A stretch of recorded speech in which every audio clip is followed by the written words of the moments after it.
Hello friend humans, this is Lucas Levy Keppel and I'm very glad to be hiking today, backpacking as it happens, in Robbers Cave State Park in Oklahoma. I'm here at the trailhead to the Robbers Cave, although we're not going to be going up there right this second. First, I'm going to go try to get us set up in camp, so I hope that you'll be willing to come along with me today. I'm so glad to have you here along the path. Let's head out, shall we?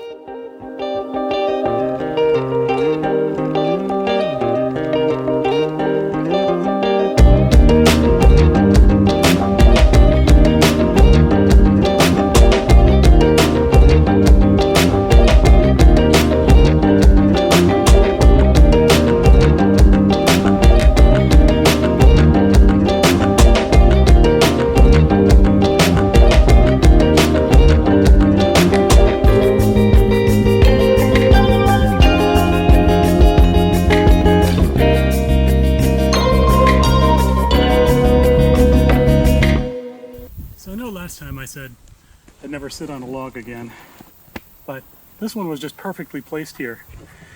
The creek behind me here is the Forchmaline Creek.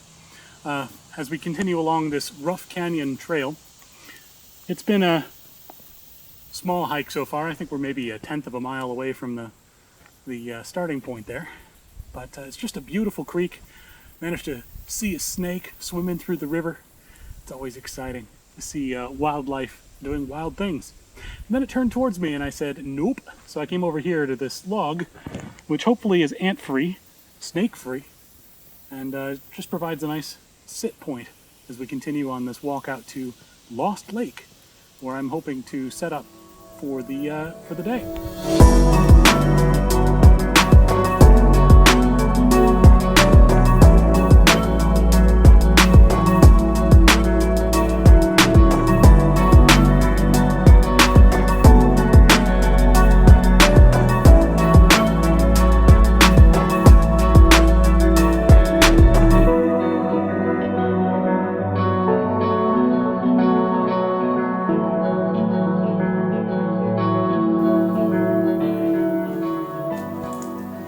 This thing here, this is a blackjack oak tree. And I don't know if you can see it from that position, but it's growing right out of the rock. In the trail guide, this is described as a banzai blackjack oak tree. It's right on this big old rock here. Pretty persevering. It's finding a way to live and grow even without actually reaching soil, just by the debris that's trapped up here on the rock. Oh. There's a lot that we can learn from things like that. We're not all dealt great hands. Sometimes we just need to sit a while, figure out whether we can make the most of where we are, or if we need to get some help moving to another place.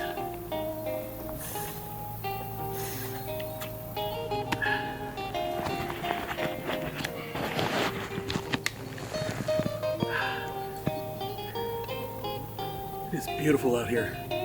These up and down trails are a little steep. I've been really enjoying myself. It'd be nice to drop this pack when we get to camp though. We're about, maybe about a sixth of the way there. But I am fairly confident the trail will remain well marked. We'll be able to find our way to Lost Lake.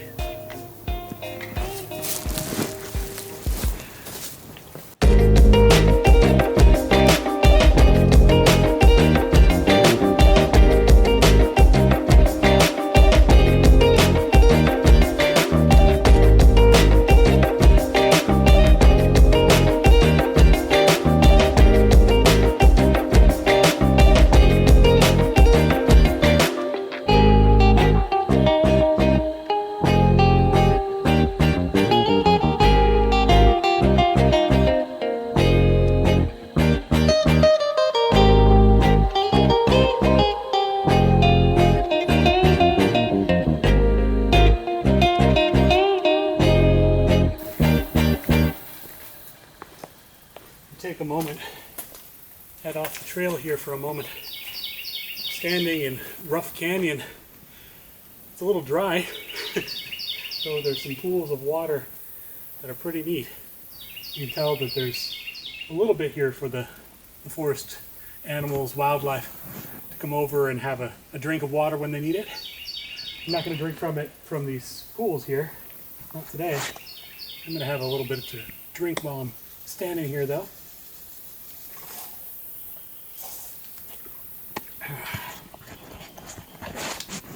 It's pretty neat. I don't often think of Oklahoma as being a place of dry riverbeds and the like, but this isn't exactly dry either.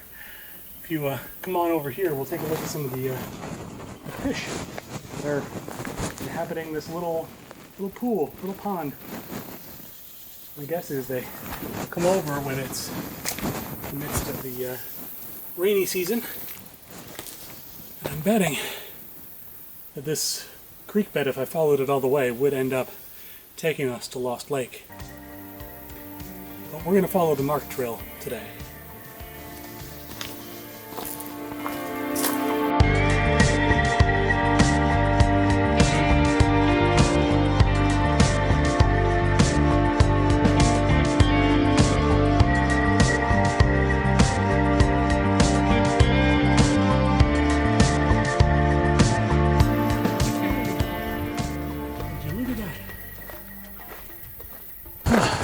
Lost Lake. And a dam holding it up. Well, I suppose if that dam were to go away, it would be a Lost Lake. We made it. Hooray! Set down my pack, rather.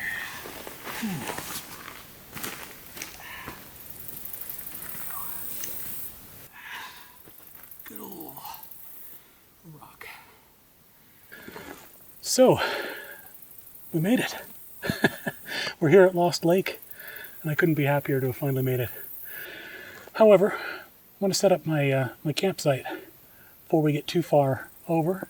It's beautiful now, a few clouds in the sky, but you never know when things change, and it's always nice to have a dry campsite to return to at the end of a day. Now, this isn't actually a backpacking trip as such. I'm going to set this up as a base camp, and then head over and check out the Robbers Cave, which we'll find out more about why it's called Robbers Cave and why this whole park is called Robbers Cave State Park. But first of all, let's talk about this Lost Lake area. So this is called Lost Lake. It is, as we saw, a lake that is formed by a dam. And that dam was built in order to provide water to the campground here. This was a scouting camp early on, I think in the 1930s. And then when the Civilian Conservation Corps, or CCC, came through the region, they set this up to make it a little more comfortable. We've got a great place to set up. Looking forward to getting this hammock set up, seeing how it's going to do for the night. So, we'll be back in a bit.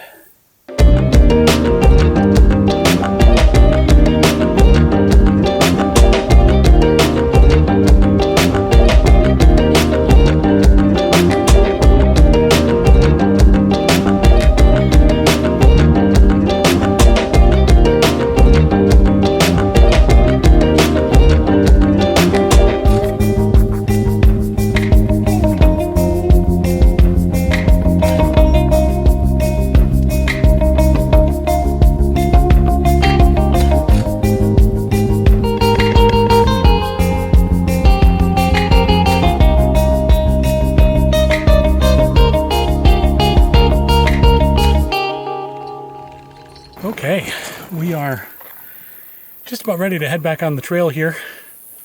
It's getting pretty hot out here.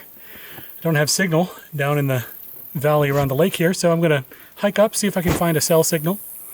Let my wife know that I made it okay. That seems like an important thing to do. And then I think I'm going to hike over to the actual Robbers Cave, check out the inside of that, because nothing better than a cave on a hot day.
Oh, it's the cave.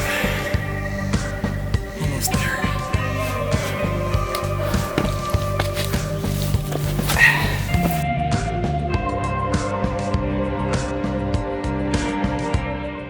Hi, friend humans. We're now inside Robber's Cave. Now, I know I've been promising you the tale, so let's have a moment and take a seat in the nice, cool cave, as much as that can exist right now. Now, Robber's Cave is named after presumed use by outlaws like Jesse James and Belle Starr. Of course, it's presumed because no one can prove for sure that they used this particular cave. However, it is known that there are reports of theft and, well, murder and other sorts of crimes going on around here in the 1870s and 80s. You see, after the American Civil War, the Indian Territory, as Oklahoma was known then, was not well patrolled, was not well taken care of. So folks that were on the wrong side of the law in the rest of the United States come out here and find a place to hide, fairly secure that they wouldn't be tracked down. And, well, these caves up here make a great shelter, natural base camp place to come back to when you're in the midst of hiding out from others. At that time, of course, there were no steps cut in the rock. There were no, fancy signs saying, "This way to the cave." It was a lot more secluded, a lot more hidden then. So in the 1930s, when the Civilian Conservation Corps was building this, they built a stairway.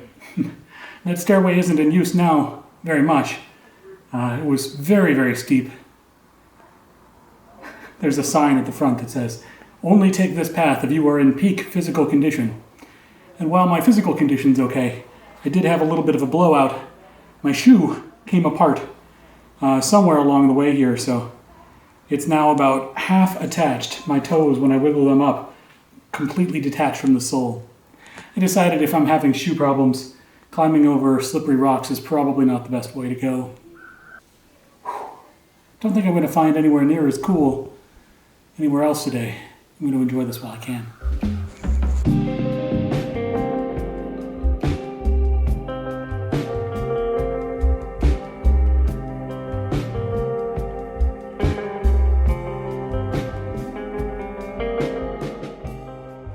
So this is the place that I call Signal Hill. It's the only place I've really been able to get signal on this entire hike. So that's why I called it that. Back in the day, Signal Hill meant something a little different than finding it on your cell phone, since, cell phones didn't exist. Signal Hills were the places that didn't have trees, so you could see a beacon lit on top of them from far away. Sometimes they're called Beacon Hill, like outside Boston, for instance. And then it was only later that they started being used for radio signal and radio towers, since they were useful there as well to get a clear signal out. There's a place in Newfoundland called Signal Hill now that was one of the first transatlantic radio tower hill sites, where Tesla came up, set up a transatlantic radio tower, and was able to send the signal all the way over to England. All that's to say, it's nice to have internet here.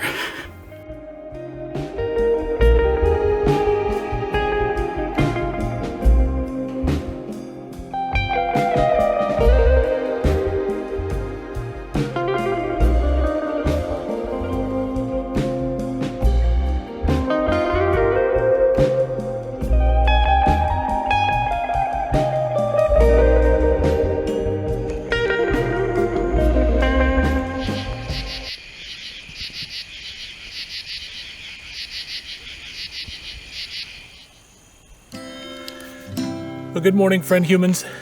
It's morning here at camp.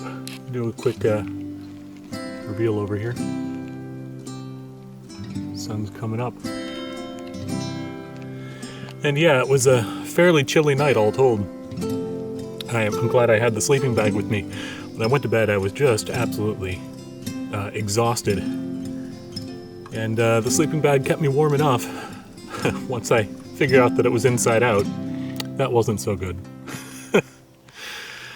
But I think a cup of coffee and a good breakfast are in order before we pack up and head back on out on the trail.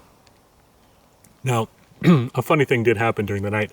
I set up my cook pans to dry and just left them over some rocks. Well, you might have heard on some of these previous recordings that there are little acorns dropping from the trees around here. You know where I'm going with this. Yep, an acorn fell in the middle of the night, hit one of the cook pots perfectly, rang out with a resounding thwing. It was pretty amazing. Of course, I didn't get that on audio recording. That would have been fantastic. And camera was put away for the night. But sometimes these things happen. Anyway, let's go make some coffee and get back into the day.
Well, here we are.